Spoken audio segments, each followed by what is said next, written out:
Hi guys, you're here. I'm Ashley, I'm a voice coach, and I'm so excited that you're here singing with me today. I am reacting to yet another Black Friday the Musical song. I'm kind of sad because according to the video that I'm watching, I'm kind of getting towards the end of it, which means I'm getting towards the end of the show, which is exciting because things are about to happen. Things are already happening. In fact, while we're on that subject, let me catch you up. So here's what happened.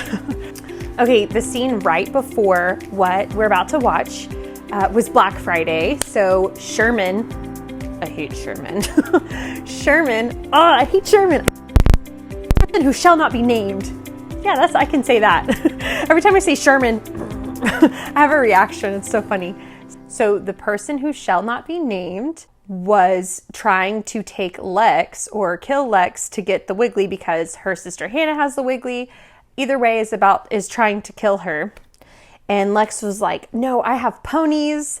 They're Miss Paints. They're valuable. If you let me go, I'll give them to you. And Sherman's like, okay. Lex is about to escape and then mistakenly says, oh, just so you know, those Miss Paints, I threw them away. And then Sherman got uber pissed and like came after Lex and is trying to kill Lex over lying about mispainted ponies. And then sings this song, Crazy, right? The Black Friday song happens in the middle of Lex dying. Okay, so we hear Black Friday and, Lex's life is flashing before her eyes. She's remembering Hannah, all the ooey gooey stuff and singing this really epic raspy song.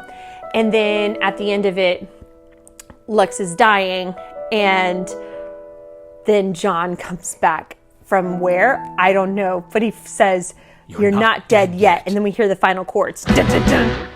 And that's where I stopped. So I'm really excited to see what's going to happen next. Are you guys ready? I'm nervous. I even have Hagrid's dog with me and my Hufflepuff Build-A-Bear because I know things are about to get crazy. So...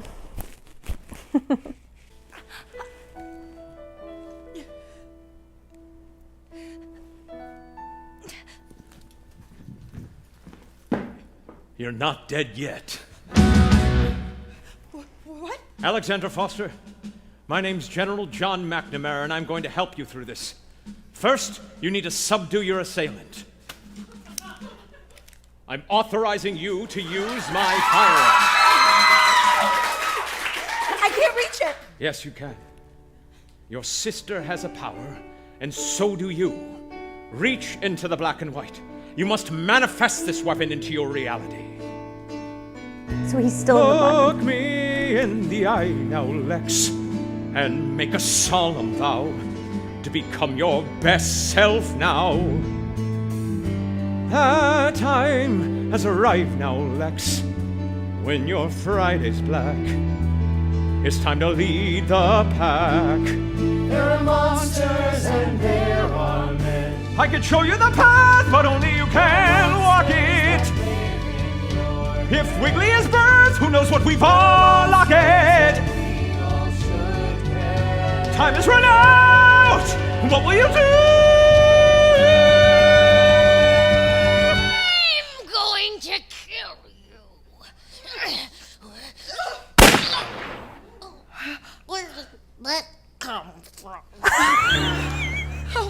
Nice shot, Lex. But we're not through yet.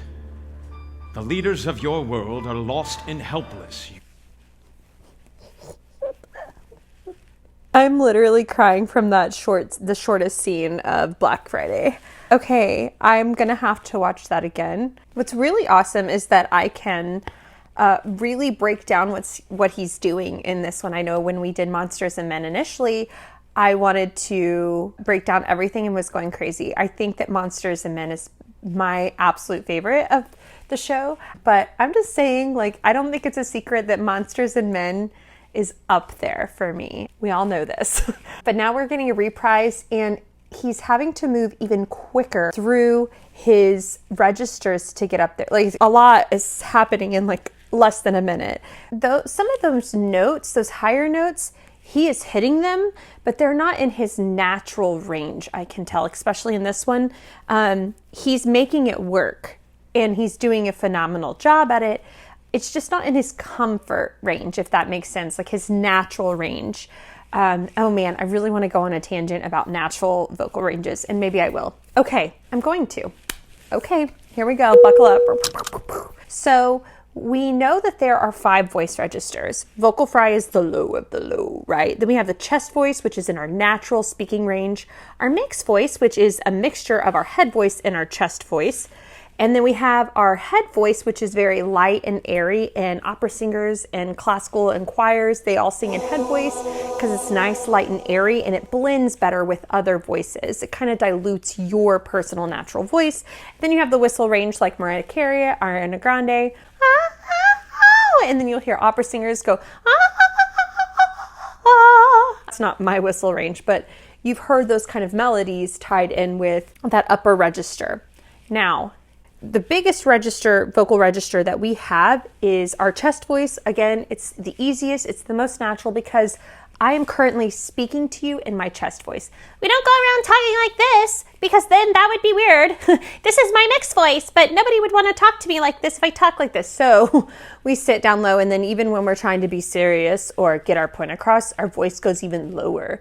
Like, you better listen to what I'm saying. Like, if we're angry, we try to get that rasp up and our voice drops into our vocal fry. But anyway, chest voice is the easiest voice here. And it's the largest range. Like if you were looking at a piano, my chest voice sits at a low A to about a C. Anything below A gets to be into my vocal fry range. And then a B to a C is when my voice wants to switch. So that is more than 10. That's 10 whole notes of range that I have in my chest voice.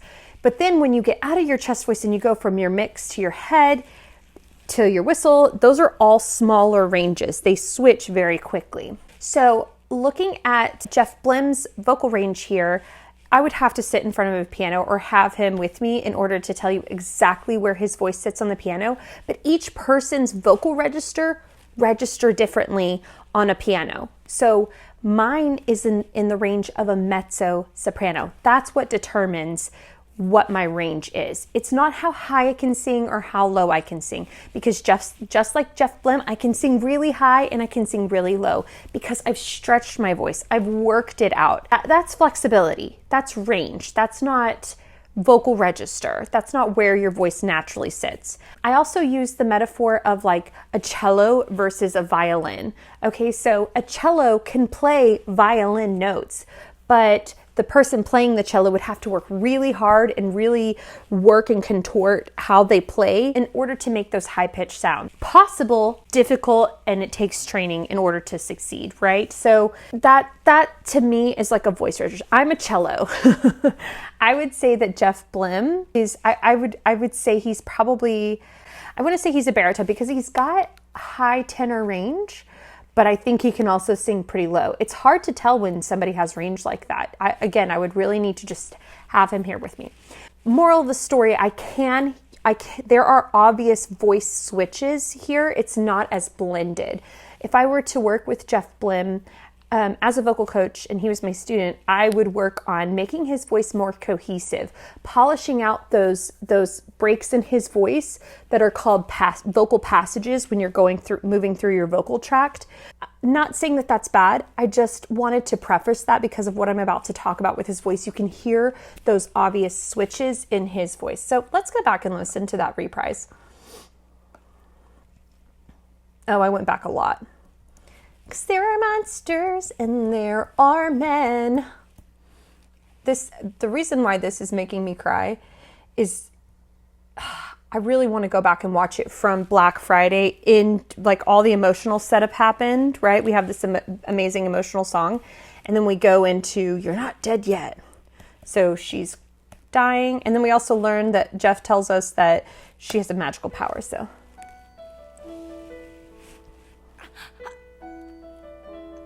Dying. We assume she's dead. This is where, as an audience member, she's dead. You're not dead yet. I love him so much. Alexander Foster, My name's General John McNamara, and I'm going to help you through this. First, you need to subdue your assailant. And I think here the only way that he could help her is when she was like close to death, so she was kind of not fully grounded into this world, but she was kind of dying, and and John is in the black and white, and he might be dead.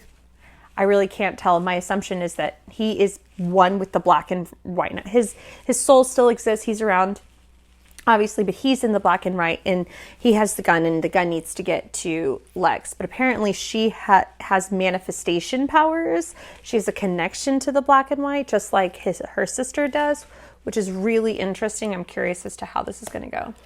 I'm authorizing you to use my firearm. I can't reach it. Yes, you can. Your sister has a power, and so do you. Reach into the black and white. You must manifest this weapon into your reality.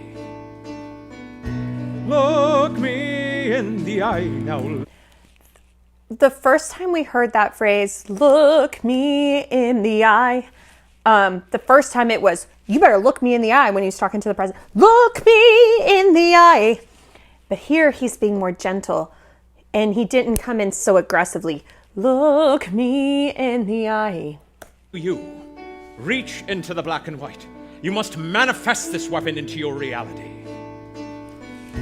Look me in the eye now, Lex, and make a solemn vow to become your best self now. Aww. The time has arrived now, Lex. He's being so gentle with his voice.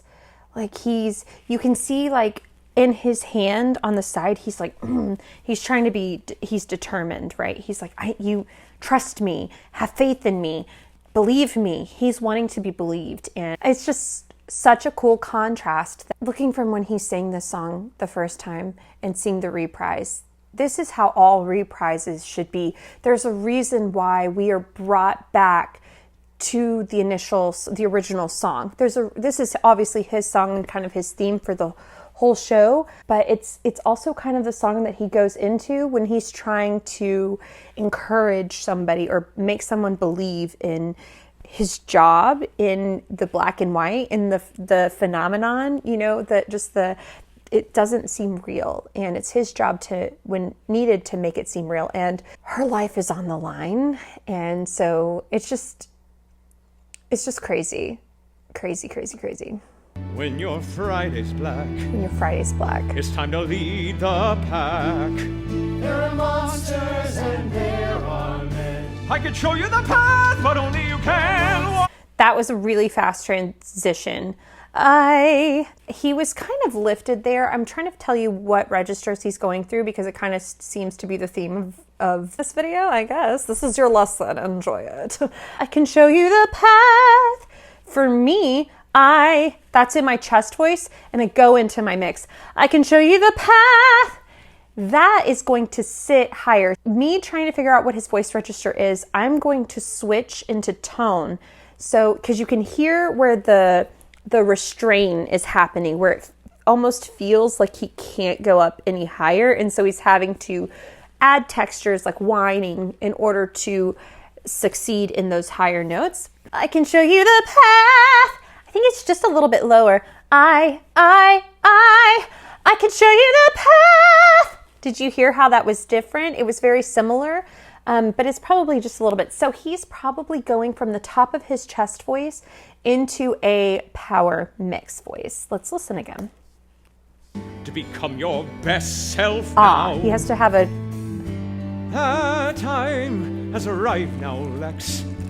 When your Friday's black, it's time to lead the pack. There are monsters and there are men. I can show you the path, but only you can walk it. He's so good. I mean, I could show you the path, but only you can walk it. He has to have this like T. You can see his mouth is starting to open up. He's having to do this like T shape. So, and when I'm doing this, I'm talking about my external resonance. Like you have to have some imagery where is your voice going? So I imagine like this alleyway, and then it kind of goes into like a tree type space. I can show you the path, because if I just let my voice go, then I'm kind of wasting sound, like especially if I'm singing into a microphone. If my voice needs to carry, then I need to have more of a condensed sound to send it out. Here, he's got a very tall vowels to create a taller external resonance.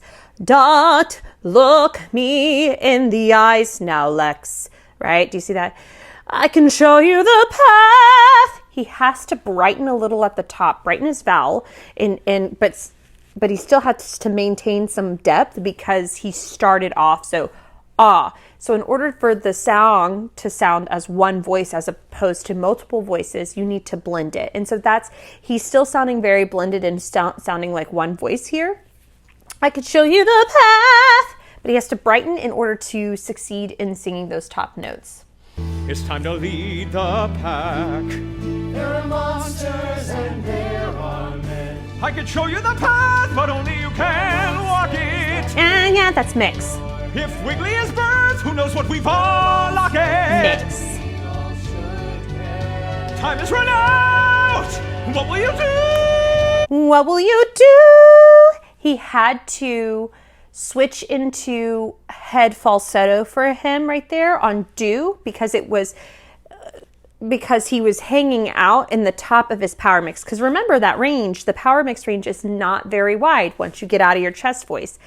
The problem is that he has set a certain tone already, and in order for it to sound cohesive and like this in like one voice, he went into his head voice, but he tried to make it as piercing as possible to still have that bright kind of sound. What will you do? So he's straight toning here. If he had vibrato, it would sound way too classical, and that's not the vibes here, right? What will you do? What will you do? You hear the difference? So do here is acceptable, right? I like it. I do think this was written a little, it's funny that he was the composer. I do think this was written a little high in his range. You would think that he would have a little bit more power, like wouldn't he recognize that it was kind of high? But maybe he wanted to challenge himself. You don't know. You'll never know.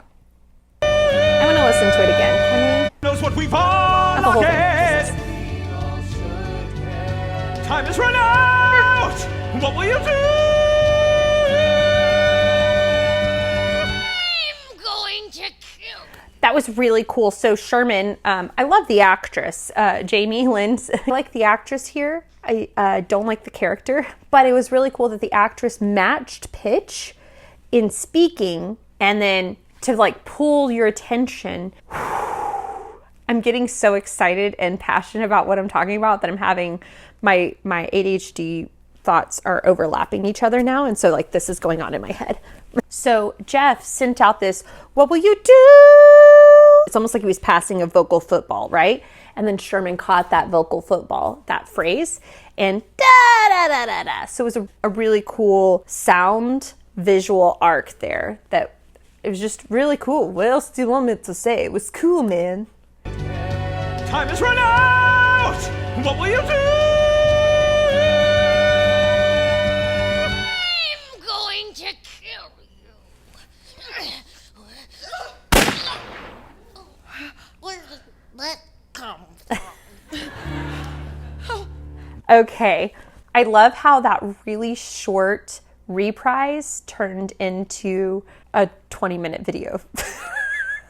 I really broke it down. Just to kind of summarize what I just talked about, I really went in on vocal registers. I mentioned that there are 5 different vocal registers: vocal fry, chest voice, mixed voice, which is a mixture of chest voice and head voice, and whistle range. Your range, your vocal registers will sit differently on a piano and on pitches than everybody else's. Even as a mezzo-soprano, my vocal registers might sit differently than other mezzo-sopranos. So just something to think about. And the reason why I had brought that up is because I wanted you to look at Jeff Blim and where he was singing within his own personal range. As the composer, I thought that was hilarious. I wanted to show you that he's really impressive. If you didn't know, Jeff Blim is really impressive. Now you know. And that's why I just am amazed at what he can do within his range, and then also just his talent in composition. It's just such a cool dude, such a cool actor. The acting moments happening here, this was a really cool short scene that deserved a 20-minute talk about it. So I want to hear what you guys have to say about it. That was insane. Anyway, thank you guys so much for coming and singing with me. I hope to sing with you soon. If you liked today's video, don't forget to like and subscribe, and I'll sing with you next time. Bye!